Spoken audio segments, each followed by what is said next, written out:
లేని పరిస్థితుల్లో పెళ్లిళ్ళు జరగట్లేదు అని కంప్లైంట్ వచ్చింది. అలాగా అయితే సరే, ఈ విషయం గురించి జుమాలో ప్రస్తావిస్తాను, దీని గురించి ఒక రేటు ఒక అంకె నిర్ణయిస్తాను అంటారు. జుమా వచ్చింది, నెంబర్పై ఎక్కారు, బయాన్ ఇస్తున్నారు. ఇచ్చిన తర్వాత అంటారు, మెహర్ గురించి నాకు ఒక కంప్లైంట్ వచ్చింది, మెహర్ స్త్రీలు ఎక్కువ అడుగుతున్నారంట, వివాహాలు యువకులకి జరగట్లేదు అని కంప్లైంట్ వచ్చింది నాకు. నేను ఈరోజు ఒక రేటు ఒక అంకెను కుదించి చెప్తాను, అందరూ అదే మెహర్ ఇవ్వాలి, అంతే ఇవ్వాలి, అంతకంటే ఎక్కువ ఇవ్వకూడదు అని చెప్పి నిర్ణయించారు. ఎంత? 400 దిర్హంలు మాత్రమే మెహర్ ఇవ్వాలి, అంతకంటే ఎక్కువ ఎవ్వరూ ఇవ్వకూడదు అని మెంబర్పై నిలబడి ప్రకటించారు. వెంటనే వారిలో వెనకాల ఉన్నటువంటి స్త్రీలలో ఒక స్త్రీ లేచింది. మస్జిద్లో వెనకాల స్త్రీ లేచింది. అర్థం ఏంటంటే, దీని అర్థము మస్జిద్కి స్త్రీలు రావచ్చు అనేది ఈ హదీస్లో కూడా తెలుస్తుంది. చాలా మంది మస్జిద్లో ఖండిస్తున్నారు, ఆడవాళ్ళు రాకూడదని మస్జిద్కి అని.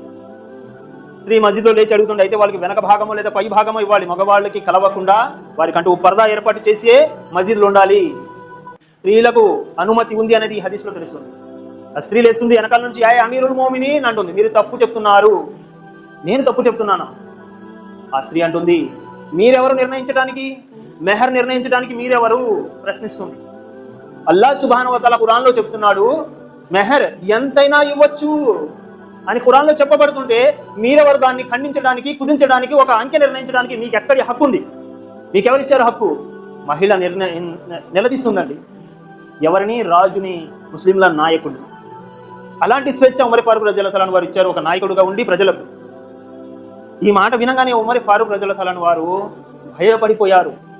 ఖురాన్లో ఉన్న విషయము ఒకటి ఉంటే నేను ఒకటి ప్రకటిస్తున్నానా, నా వల్ల ఎంత తప్పు జరిగిపోయేది అని చెప్పి ప్రజలతో మళ్ళీ అంటారు, ప్రజలారా వినండి, నా మాటని ఈ క్షణమే నేను వెనక్కి తీసుకుంటున్నాను, ఏదైతే ఖురాన్ చెబుతుందో అదే నిర్ణయిస్తున్నాను, మెహర్ ఎంతైనా ఇవ్వచ్చు అని చెప్పి.